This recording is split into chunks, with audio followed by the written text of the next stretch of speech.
Hello, जय हिंद दोस्तों। मैं Akshay Singh concise GS for IAS PCS के इस प्लेटफॉर्म में आपका स्वागत करता हूं। अगर आप चैनल पर पहली बार आए हैं तो मैं आपको बता दूं, हमारे चैनल पर जो पॉलिटी के एम लक्ष्मीकांत है उसका 7वें एडिशन की सीरीज़ चल रही है।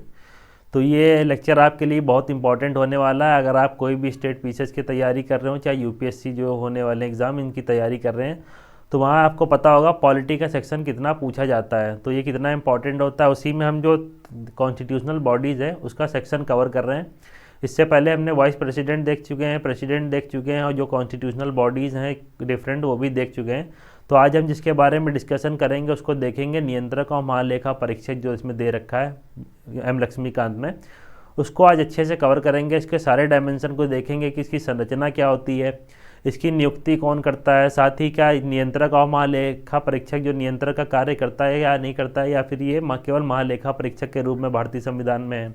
और साथ ही ब्रिटेन का जो नियंत्रक महालेखा परीक्षक है उससे भी कंपेयर करके इसमें अच्छे से पढ़ेंगे। तो ठीक है, तो ये आज का हमारा लेक्चर स्टार्ट होने वाला है। उससे पहले अगर आपको कोई डाउट एंड क्वेरी आ रही हो, तैयारी से रिलेटेड किसी चीज़ की दिक्कत हो, तो आप हमसे आके पूछ सकते हैं। ये हमारे डिफरेंट हैंडल्स दिए हैं, इनके जो लिंक होंगे डिस्क्रिप्शन बॉक्स में प्रोवाइड करा दिए जाएंगे। और लेक्चर की पीडीएफ पाने के लिए, जैसे मैं हर लेक्चर में बताता हूँ, हमारा टेलीग्राम चैनल है concise GS for IAS PCS का, उसका भी लिंक जो होगा डिस्क्रिप्शन बॉक्स में प्रोवाइड करा दिया जाएगा। वहाँ से आप लेक्चर की पीडीएफ भी जाके ले सकते हैं।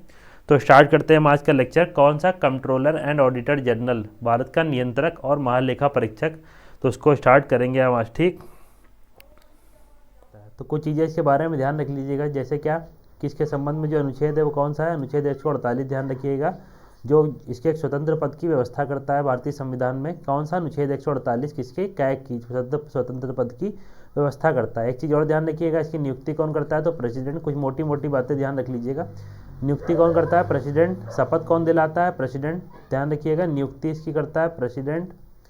शपथ किसके समक्ष लेता है, तो भी शपथ भी प्रेसिडेंट के समक्ष लेता है। ठीक है, और इसमें जो भी चीज़ें दी गई हैं आगे पढ़ेंगे। तो देख लेते हैं, स्टार्ट करते हैं कि भारत के संविधान में अनुच्छेद 148, ये ध्यान रख लीजिएगा, पीटी से पॉइंट ऑफ व्यू से इंपॉर्टेंट है, में नियंत्रक महालेखा परीक्षक के पद की व्यवस्था की गई है, स्वतंत्र पद की व्यवस्था की गई, जिसे संक्षेप में क्या महालेखा परीक्षक कहा गया है। या भारतीय किसका लेखा परीक्षण और लेखा विभाग का मुखिया होता है। तो यहाँ पे ध्यान रखिएगा, भारतीय लेखा परीक्षण और जो लेखा विभाग है उसका मुखिया होता है, कौन होता है, कैग होता है। इतनी चीज़ इसमें ध्यान में रखिएगा। आगे इसमें दे रखा है क्या, यह लोक वित्त का संरक्षक होने के साथ साथ देश की संपूर्ण वित्तीय व्यवस्था है उसका नियंत्रक होता है। इसका नियंत्रण क्या केंद्र और राज्य दोनों स्तर पर होता है। ये लाइन इंपॉर्टेंट है, इसको जरूर से जरूर ध्यान रखिएगा। क्या इसका केंद्र और राज्य दोनों पर नियंत्रण हो सकता है। कभी कभी मान लीजिए कोई स्टेटमेंट बन जाए पेपर में आपके कि इसका जो नियंत्रण होता है किस पे होता है, केवल केंद्र स्तर पर होता है कैग का, तो लेकिन ये गलत है। इसका केंद्र जो नियंत्रण होता है केंद्र और राज्य दोनों स्तरों पर होता है। इसका कर्तव्य है कि क्या करे, भारत के संविधान और संसद की विधि के तहत वित्तीय प्रशासन को संभाले। अंबेडकर जी ने कहा था कैग के संबंध में कि ये जो कैग का जो नियंत्रक और महालेखा परीक्षक है वो क्या होगा, भारतीय संविधान के तहत सबसे महत्वपूर्ण अधिकारी होगा। तो ध्यान रखिएगा, किसने कहा ये कथन, तो अंबेडकर जी ने कहा कि क्या कि कैग का जो पद होगा वो क्या होगा, भारतीय संविधान के तहत सबसे महत्वपूर्ण अधिकारी होगा, और यह लोकतांत्रिक व्यवस्था में भारत के रक्षकों में से एक होगा। जैसे लोकतांत्रिक व्यवस्था में उच्चतम न्यायालय, निर्वाचन आयोग, संघ लोक सेवा आयोग आते हैं, उसी प्रकार से जो नियंत्रक और महालेखा परीक्षक होगा ये बहुत महत्वपूर्ण अधिकारी होगा, और ये भारत सरकार के रक्षकों में से एक होगा। तो इतनी चीज़ में ध्यान रखिएगा, जो जो प्रीलिम पॉइंट ऑफ व्यू से इंपॉर्टेंट है उसको मैं पीटी वहाँ पे लिखता चलता हूँ। देख लेते हैं नियुक्तियों कार्यकाल के संबंध में प्रावधान क्या है कैग के। तो जैसे नियंत्रक और महालेखा परीक्षक की नियुक्ति हमने स्टार्टिंग बता दिया, कौन करता है, तो राष्ट्रपति करता है। इसको जरूर ध्यान रखिएगा। उसी के समक्ष क्या करता है, शपथ भी लेता है, कौन, तो कैग उसी के समक्ष शपथ भी लेता है, और नियुक्ति भी इसकी राष्ट्रपति करता है। शपथ में कैग जो शपथ लेता है उसमें बोलता है क्या कि भारत के संविधान के प्रति सच्ची श्रद्धा और निष्ठा रखूंगा, और भारत की एकता अखंडता को अक्षुण्ण बनाए रखूंगा, और सम्यक प्रकार से और श्रद्धापूर्वक तथा अपनी ओर से पूरी योग्यता, ज्ञान और विवेक से अपने पद के कर्तव्यों का भय या पक्षपात, अनुराग या देश के बिना पालन करूंगा, और संविधान और विधियों की मर्यादा को बनाए रखूंगा। ये इसकी शपथ है। शपथ इसमें इतनी इंपॉर्टेंट नहीं है, ध्यान रखने वाली बात है। राष्ट्रपति की शपथ जरूर देख लीजिएगा, और चीफ जस्टिस ऑफ इंडिया की, और वाइस प्रेसिडेंट की, और प्राइम मिनिस्टर की, इन सबकी जो शपथें होंगी इनको एक बार पढ़ लीजिएगा। कभी कभी क्या है, एक दो बार क्वेश्चन इनसे बन चुके हैं, तो कुछ अनप्रेडिक्टेबल है यूपीएससी, तो पता नहीं कहाँ से क्या क्वेश्चन आ जाए। आगे इसमें देखते हैं क्या कार्यकाल इसका है, ये ध्यान रखिएगा, 6 वर्ष या 65 वर्ष की आयु। तो मैक्सिमम मतलब मान लीजिए अगर कोई व्यक्ति 65 वर्ष की आयु तक ही इसमें रह सकता है पद पर, तो मान लीजिए कोई व्यक्ति मान लीजिए 63 साल की उम्र में बना है तो 65 साल तक ही पद पर रहेगा, मतलब 2 साल का कार्यकाल रहेगा उसका। तो इतनी चीज़ ध्यान रखिएगा। और 6 साल की मैक्सिमम है और 65 वर्ष अधिकतम आयु है, तो इतनी चीज़ ध्यान रखिएगा। जो भी पहले हो आयु तक रहेगा इसमें। इससे पहले वह क्या, राष्ट्रपति के नाम किसी के समय अपना त्याग पत्र दे सकता है। तो त्याग पत्र भी किसको देता है, तो राष्ट्रपति को। ध्यान रखिएगा, शपथ कौन दिलाता है, राष्ट्रपति। इसकी नियुक्ति कौन करता है, राष्ट्रपति। त्याग पत्र किसे देगा, तो राष्ट्रपति को देगा। और इसे उसी आधार पर हटाया जा सकता है, उसी तरह से हटाया जा सकता है जैसे उच्चतम न्यायालय या सुप्रीम कोर्ट के न्यायाधीश को जिस प्रकार से हटाया जाता है 2/3 मेजोरिटी से दोनों सदनों की, उसी प्रकार से इसको भी, कैग को भी उनके पद से हटाया जा सकता है। तो इतनी चीज़ ध्यान रखिएगा। ये प्रीलिम्स पॉइंट ऑफ व्यू से इंपॉर्टेंट है, तो इसको ध्यान में रखिएगा क्या, कि इसको इसी आधार पर हटाया जा सकता है जैसे उच्चतम न्यायालय को न्यायाधीश को हटाया जाता है जिस प्रकार से, उसी प्रकार से कैग को भी उसके पद से हटाया जा सकता है। इसमें होता क्या है कि संसद के जो दोनों सदन है वहाँ पर 2/3 मेजोरिटी के साथ उसको पास किया पर कराया जाता है, और उसे क्या दिया जाता है, प्रस्ताव। दुर्व्यवहार या अयोग्यता के पर प्रस्ताव पारित करके उसे हटाया जा सकता है। तो 2 आधार दिए कौन से, तो उसको दुर्व्यवहार या अयोग्यता के आधार पर प्रस्ताव लाया जाएगा, और संसद के दोनों सदनों में विशेष बहुमत लाया जाएगा। कितना, 2/3 मेजोरिटी हो जाएगी टोटल प्रेजेंटेड वोटिंग की। जिस प्रकार से उच्चतम न्यायालय के न्यायाधीश को हटाया जाता है उसी प्रकार से इसको भी हटाया जाएगा। किनको, तो कैग को। कैग के संबंध में स्वतंत्रता देख लेते हैं। संविधान ने कुछ स्वतंत्रताएं निश्चित की हैं ताकि ये अपना कार्य जो है, अपने कार्यों का निर्वहन अच्छे से कर सके। तो उस संबंध में संविधान में क्या किया गया, कुछ स्वतंत्रता मुहैया कराई है किसको, ये कैग को। तो इसमें देख लेते हैं क्या पहला दे रखा है, इसे कार्यकाल की जो सुरक्षा है वह मुहैया कराई गई है। तो इसको कार्यकाल की सुरक्षा मुहैया कराई गई है। इसमें केवल राष्ट्रपति द्वारा संविधान में उल्लिखित कार्रवाई के जरिए ही हटा सकता है इसको, ना ही किसी अन्य तरीके से। तो ये राष्ट्रपति के प्रसाद पर्यंत पद धारण नहीं करता है। ये लाइन अपने आप में पढ़ लीजिएगा, क्वेश्चन बहुत बनता है ये प्रसाद पर्यंत पद का। तो कभी कभी पूछ लेता है, देखे कि कौन कौन इसमें से राष्ट्रपति के प्रसाद पर्यंत पद धारण करता है, नहीं।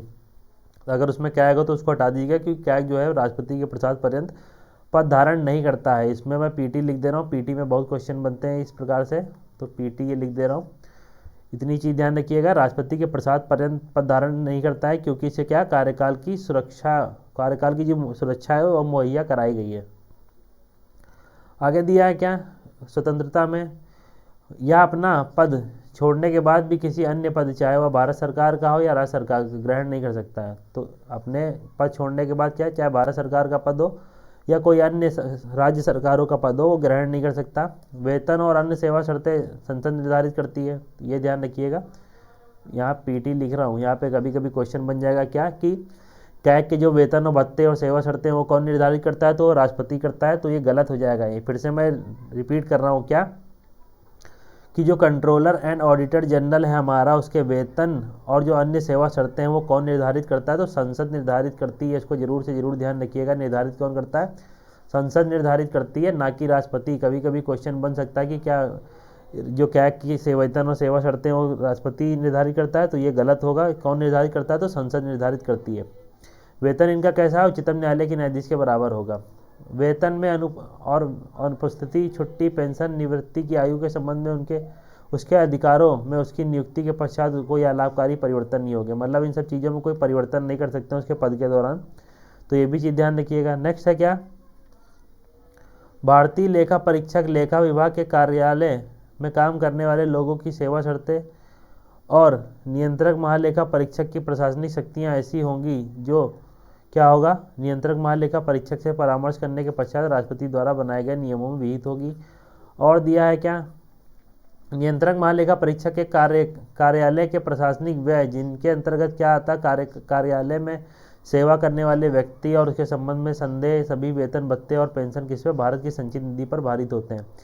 तो इसके जो कार्यालय के प्रशासनिक खर्चे हैं और जो भी वहाँ पे कर्मचारी काम कर रहे हैं वो सारे खर्चे किस पे भारित होते हैं, तो संचित निधि पर, भारत की संचित निधि पर भारित होते हैं। और जो आपको पता होगा, किसी के वेतन भत्ते और ये सब चीज़ें, पेंशन वेंशन अगर संचित निधि पर भारित कर दी जाती है तो संसद में उसमें क्या, मतदान नहीं होता है। ठीक है, आगे लिखा है, कोई भी मंत्री संसद के दोनों सदनों में नियंत्रक और महालेखा परीक्षक का प्रतिनिधित्व नहीं कर सकता, और कोई मंत्री उसके द्वारा किए गए किसी कार्य की जिम्मेदारी नहीं ले सकता। मतलब स्वतंत्रता दी गई है कि अगर कोई क्या काम करता है तो ना ही उसकी जिम्मेदारी कोई मंत्री लेगा, वो स्वतंत्र है, और उसका कोई प्रतिनिधित्व भी नहीं कर सकता किसमें, संसद में। तो यही चीज़ इसमें दे रखी है।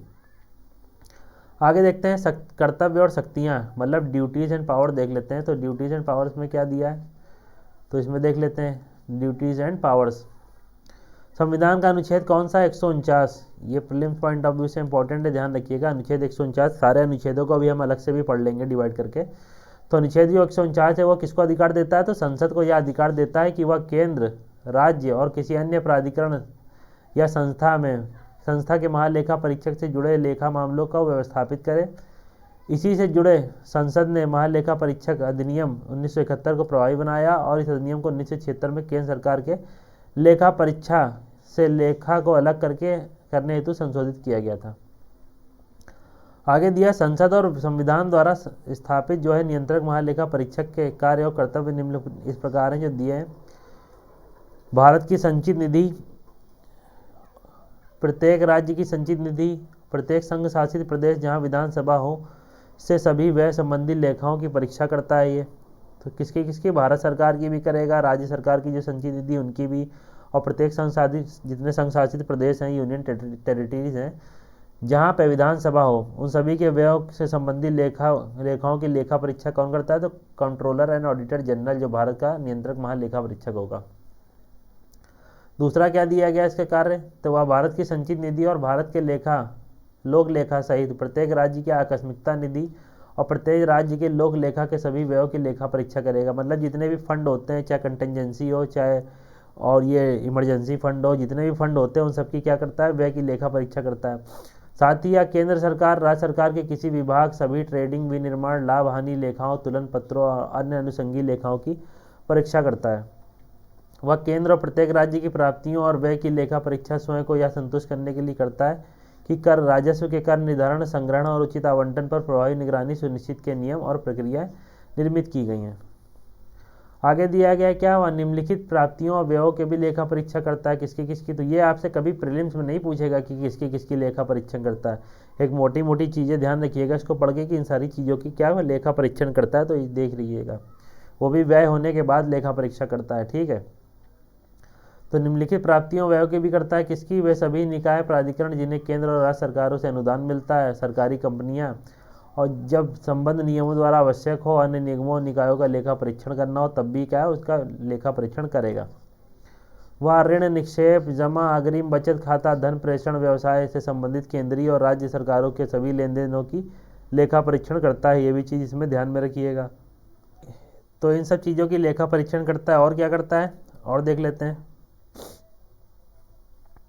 स्वीकृति के साथ राष्ट्रपति द्वारा मांगे जाने प्राप्तियों और स्टॉक लेखाओं अन्य का लेखा परीक्षण करता है। ये सब चीज़ें एक बार पढ़ लीजिएगा, 2-3 बार पढ़ना, क्या मतलब 1-2 बार ऐसे देख लीजिएगा लेक्चर, अपने आप चीज़ें आपको समझ में आ जाएंगी। ये कभी नहीं पूछेगा एक एक डिवाइड करके कि किसका लेखा परीक्षण करता है या नहीं करता है, ठीक है। ये आप मेंस पॉइंट ऑफ व्यू से इंपॉर्टेंट रहेगा आपके। आगे दिया है, वह राष्ट्रपति और राज्यपाल के निवेदन पर, केवल इतना अगर पूछ सकता है, पूछेगा आपसे तो कि राज्य सरकारों और केंद्र सरकारों के सबके जो संचित निधि और ये सब सारी निधियों का लेखा परीक्षण करता है। तो हाँ, सारी जितनी भी दी हैं आपकी फंड होंगे उन सबका लेखा परीक्षण करेगा। साथ ही अगर सरकार किसी राज्य सरकार को अनुदान देती है या किसी कंपनी को अनुदान देती है तो वहाँ सब भी ये क्या लेखा परीक्षण का कार्य करेगा। वहाँ पे क्या दिया है, वह राष्ट्रपति, 7वां पॉइंट क्या है, वह राष्ट्रपति या राज्यपाल के निवेदन पर भी किसी अन्य प्राधिकरण के लेखाओं का भी लेखा परीक्षा करता है। उदाहरण के लिए स्थानीय निकायों का भी लेखा परीक्षण कर सकता है अगर क्या करे, राज्यपाल या राष्ट्रपति उससे निवेदन करें। वह राष्ट्रपति को इस संबंध में सलाह देता है कि केंद्र और राज्यों के लेखा किस प्रारूप में रखे जाने चाहिए। वह केंद्र सरकार के लेखों से संबंधित रिपोर्ट किसको, राष्ट्रपति को देता है और राष्ट्रपति उसे संसद के पटल पर रखता है। ये लाइन बहुत इंपॉर्टेंट है, मतलब ये पॉइंट, जो रिपोर्ट है किसको सौंपता है ये, तो रिपोर्ट राष्ट्रपति को सौंपेगा और राष्ट्रपति क्या करेगा, उसे संसद के दोनों पटलों पर रखेगा। अनुच्छेद 151 में ये प्रावधान दिया गया है, ठीक है।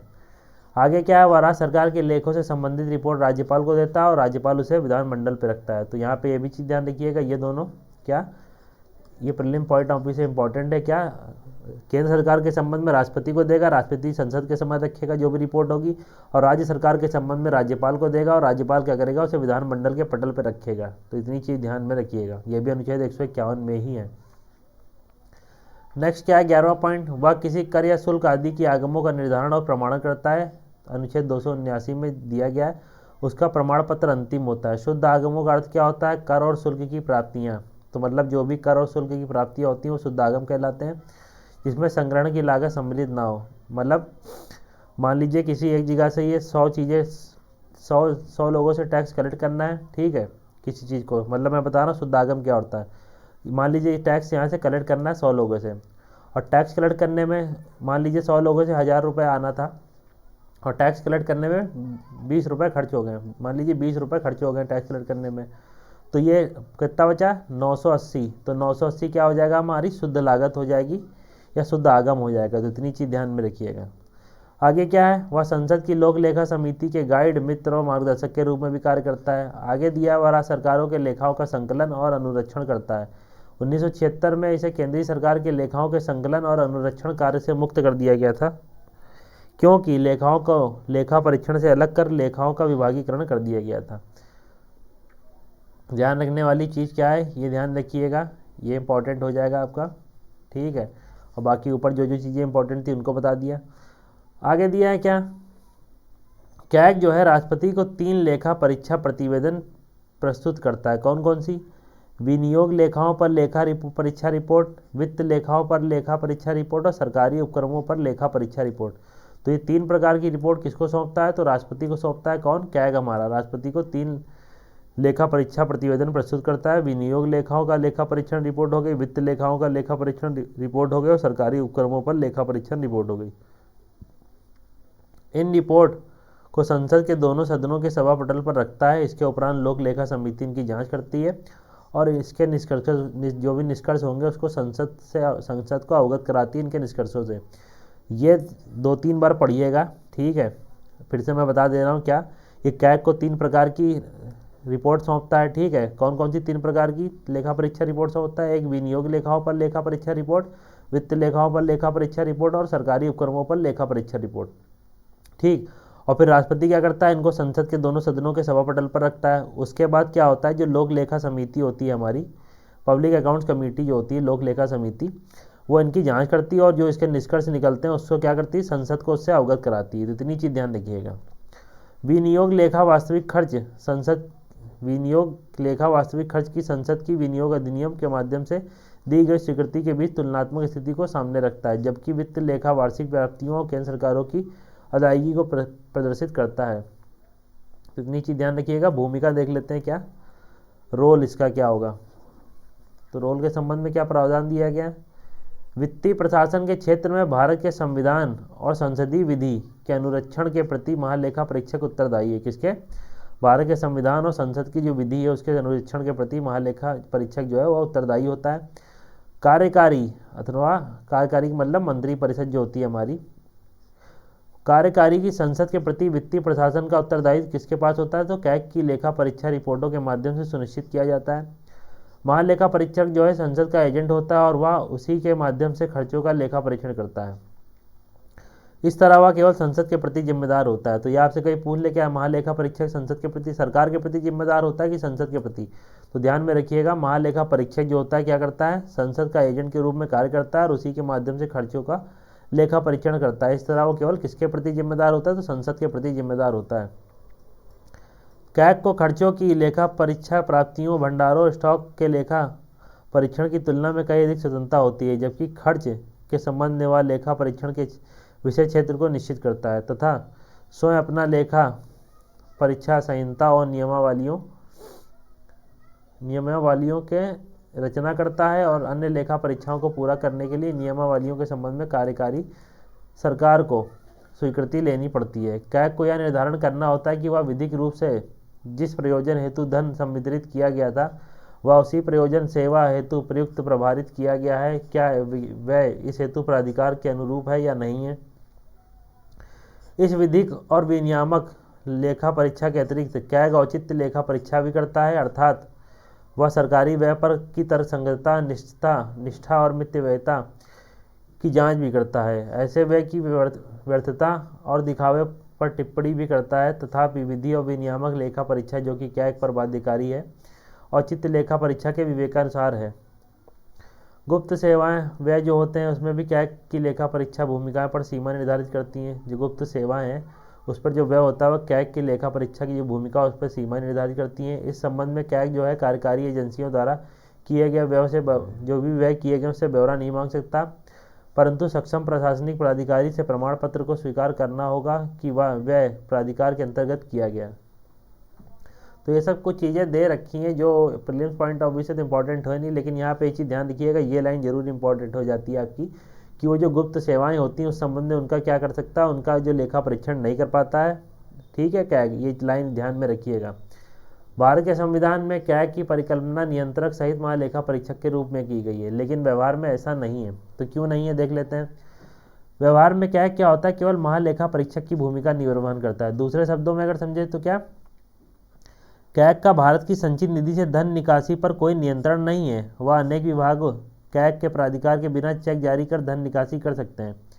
तो ध्यान रखिएगा, ये केवल महालेखा परीक्षक करता है, मतलब ये जब धन निकल जाता है, खर्च हो जाता है, मान लीजिए क्या होता है, हमारा संचित निधि है, अगर उससे किसी को धन निकालना है, ठीक है, धन बाहर जाना है उससे, अगर धन बाहर जाना है तो इसकी अनुमति की आवश्यकता नहीं होती है। ठीक है, धन जब निकल जाएगा, खर्च हो जाएगा, उसके बाद वो जो खर्च हुआ उसका ये लेखा परीक्षण करेगा और उस संबंध में बताएगा कि कहाँ पे धन खर्च हुआ, कितनी गलती, मतलब कहीं गलत जगह तो नहीं गया, कि सरकार के अनुरूप ही गया कार्य के, ये सब चीज़ें, कितना घोटाला हुआ, कितना मतलब धन गलत तरीके से खर्च किया गया, सारी चीज़ें बताएगा बाद में, लेकिन पहले इसकी कोई भूमिका नहीं होती। तो यही दिया है उसमें कि अगर कोई भी जो क्या होगा, हमारा विभाग होगा, कैग के प्राधिकार के बिना चेक जारी करके धन निकासी कर सकता है। कैग की भूमिका क्या होगी, व्यय होने के बाद केवल लेखा परीक्षा अवस्था में। इस संबंध में भारत में कैग की भूमिका ब्रिटेन के कैग, जिसके पास क्या होता है, नियंत्रक सहित महालेखा परीक्षक की शक्तियों से बिल्कुल भिन्न है। दूसरे शब्दों में कार्यकारिणी लोक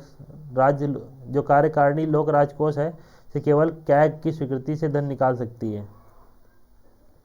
तो यही सब चीज़ें दी हुई हैं। आगे देखते हैं कैग तथा निगम। तो कैग और निगम में देख लेते हैं क्या दिया गया है। तो आइए इसमें आगे देख लेते हैं क्या, कैग और जो निगम होते हैं, सार्वजनिक निगम, जो पब्लिक कंपनियां होती हैं, उसके संबंध में कुछ प्रावधान दे रखा है इसमें। तो देख लेते हैं। सार्वजनिक जो निगम है उनकी लेखा परीक्षा में कैग की भूमिका सीमित है। मोटे तौर पर जो कैग सार्वजनिक निगम के साथ इसके संबंध को निम्नलिखित 3 श्रेणी में देखा जा सकता है। अगर सार्वजनिक निगम और कैग को देखें तो इनके संबंध है उनको 3 श्रेणी में देखा जा सकता है। पहली कैटेगरी दी गई है कैग और सार्वजनिक निगम के संबंध में। तो इसमें क्या दिया गया, कुछ ऐसे निगम हैं जिनका लेखा परीक्षा जो है पूरी तरह से डायरेक्ट रूप से कौन करता है, तो कैग करता है। उदाहरण के तौर पर जैसे देख लीजिए कौन कौन सी निगम है जिनका लेखा परीक्षण डायरेक्ट कौन करता है, डायरेक्ट कैग करता है। तो इसमें हो जाएंगे दामोदर घाटी निगम, तेल एवं प्राकृतिक गैस आयोजन, air India, Indian airlines corporation, और कुछ अन्य हैं निगम है जिनका डायरेक्ट तौर पर कौन करता है, कैग लेखा परीक्षण करता है। तो ये चीज़ ध्यान रखिएगा। दूसरी जो कैटेगरी है उसमें क्या करेंगे, तो कुछ अन्य निगम ऐसे हैं जहाँ पे कैग क्या करेगा, लेखा परीक्षण निजी पेशेवर अंकेक्षकों के द्वारा की जाती है। कुछ अन्य निगम है जहाँ पे क्या किया जाएगा, जो लेखा परीक्षा होगी वो निजी पेशेवर, मतलब प्राइवेट लोगों को रख के उनकी लेखा परीक्षा की जाएगी। और इस पर क्या किया जाता है, तो इसमें कैग की सलाह पर केंद्र सरकार द्वारा नियुक्त किए जाते हैं। ये जो लेखा परीक्षक होते हैं, निजी लेखा परीक्षक, इनको नियुक्त कौन करता है, तो कैग सलाह देता है और केंद्र सरकार इनको नियुक्त करती है, तब जाके ये क्या कर सकते हैं कि लेखा परीक्षक कर सकते हैं। जैसे CAG क्या करेगा, यदि अगर आवश्यक हो गया तो सरकार डायरेक्ट किसको, CAG को भी नियुक्त कर सकती है ताकि वो पूरा लेखा परीक्षक कर सके। तो मतलब पहले वाले मामले में क्या है कि डायरेक्ट कैग जो होगा क्या करेगा, डायरेक्टली लेखा परीक्षण करेगा उन कंपनियों का। तो ऊपर देख लिया। दूसरे उसमें क्या है कि दूसरे में 2 प्रावधान है, या तो चाहे कैग डायरेक्ट ही पूरा लेखा परीक्षण कर दे अगर केंद्र सरकार ऐसा चाहती है, या फिर केंद्र सरकार को कुछ कैग क्या करेगा, निजी जो लेखा परीक्षक होते हैं उनके लिस्ट भेजेगा, उनको क्या करेगी केंद्र सरकार नियुक्त करके, जो भी डिपार्टमेंट होंगे जैसे CW केंद्रीय भंडारण निगम हो गया, औद्योगिक वित्त निगम हो गया, इन सब में क्या है लेखा परीक्षण करने की अनुमति देगी।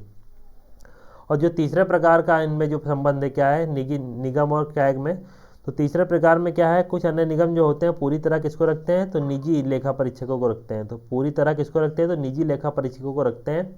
दूसरे शब्दों में लेखा परीक्षा जो है निजी पेशेवर अंकेक्षकों द्वारा की जाती है, इसमें कैग की कोई भूमिका नहीं होती है। तो तीसरे वाला जो संबंध है उसमें जैसे देख लीजिए LIC हो गई, RBI हो गया, SBI हो गई, भारतीय खाद्य निगम हो गया, इनमें क्या होता है, इनमें कैग की कोई भूमिका नहीं होती है। ठीक है, कैग इनके लेखा परीक्षण नहीं करता, ये केवल पूरी तरह से किससे कराते हैं लेखा परीक्षण, तो पूरी तरह निजी लेखा परीक्षकों को इनमें रखा जाता है।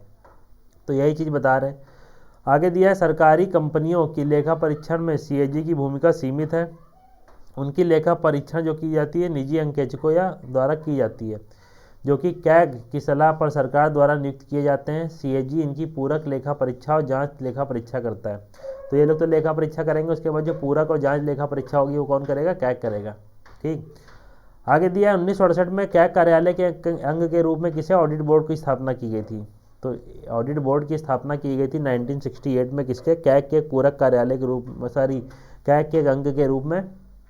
उसमें क्या किया गया था, जिससे क्या हो सके कि बाहरी जो विशेषज्ञ हैं उनको विशेष उद्यमों जैसे इंजीनियरिंग हो गई, लौह और इस्पात हो गए, रसायन इत्यादि के लेखा परीक्षा के तकनीकी और पक्षों का ध्यान रखा जा सके। इस संबंध में किसके ऑडिट बोर्ड की स्थापना की गई? 1968 में कैग कार्यालय के अंग के रूप में।